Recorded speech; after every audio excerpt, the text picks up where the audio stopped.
Assalamualaikum warahmatullahi wabarakatuh. Saya Septiwayuni MPM 5021107 dari kelas 4C mata kuliah Telaah Kurikulum, dosen pengampu Ibu Cahyo Dwi Andita MPD. Di sini saya akan menjelaskan materi tentang pengembangan dan rasiologis kurikulum 2013, kurikulum darurat dan kurikulum merdeka.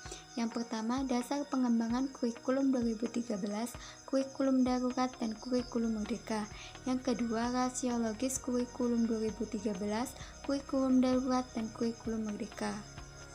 Yang pertama, dasar pengembangan kurikulum 2013. Kurikulum 2013 sudah diberlakukan sebagai kurikulum nasional sejak tahun ajaran 2013-2014. Sebagai kurikulum nasional, kurikulum 2013 memenuhi kedua dimensi kurikulum. Yang pertama adalah rencana dan pengaturan mengenai tujuan, isi, dan bahan pelajaran, dan yang kedua adalah cara yang digunakan untuk kegiatan pembelajaran. Kurikulum 2013 bertujuan untuk mempersiapkan manusia Indonesia agar memiliki kemampuan hidup sebagai pribadi dan warga negara yang beriman, produktif, kreatif, inovatif, dan efektif, serta mampu berkontribusi pada kehidupan bermasyarakat, berbangsa, bernegara, dan peradaban dunia. Yang kedua, dasar pengembangan kurikulum darurat dalam rangka pemulihan ketertinggalan pembelajaran atau learning loss yang terjadi dalam kondisi khusus suatu pendidikan PAUD, pendidikan dasar, dan pendidikan menengah dapat mengembangkan kurikulum dengan prinsip diversifikasi sesuai dengan kondisi satuan pendidikan, potensi daerah, dan peserta didik yang mengacu kepada kurikulum 2013 dengan kompetensi inti dan kompetensi dasar yang disederhanakan atau kurikulum darurat. Hal ini bertujuan untuk memberikan fleksibilitas bagi satuan pendidikan untuk menentukan kurikulum yang sesuai dengan kebutuhan pembelajaran peserta didik.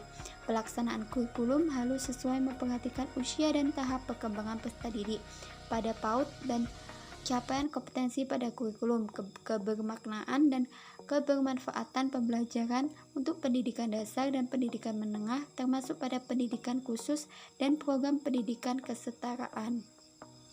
Yang ketiga, dasar pengembangan kurikulum merdeka. Sebagai bagian dari upaya pemulihan pembelajaran, kurikulum merdeka yang sebelumnya disebut sebagai kurikulum protipe dikembangkan sebagai kerangka kurikulum yang lebih fleksibel, sekaligus berfokus pada materi esensial dan pengembangan karakter dan kompetensi peserta didik.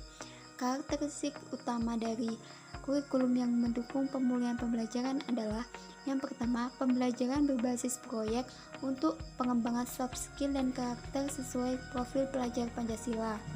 Yang kedua, fokus pada materi esensial sehingga ada waktu cukup untuk pembelajaran yang mendalam bagi kompetensi dasar seperti literasi dan numerasi. Yang ketiga, fleksibilitas bagi guru untuk melakukan pembelajaran yang terdiferensiasi sesuai dengan kemampuan peserta didik dan melakukan penyesuaian dengan konteks dan muatan lokal. Selanjutnya yaitu rasiologis kurikulum 2013. Kurikulum 2013 bertujuan untuk mempersiapkan manusia Indonesia agar memiliki kemampuan hidup sebagai pribadi dan warga negara yang beriman, produktif, kreatif, inovatif, dan efektif, serta mampu berkontribusi pada kehidupan bermasyarakat, berbangsa, bernegara, dan peradaban dunia. Pemenuhan beban kerja dan penataan linearitas guru bersertifikat pendidik dalam implementasi pembelajaran pada kurikulum 2013 mengacu pada ketentuan perundang-undang. Yang kedua, rasiologis kurikulum darurat.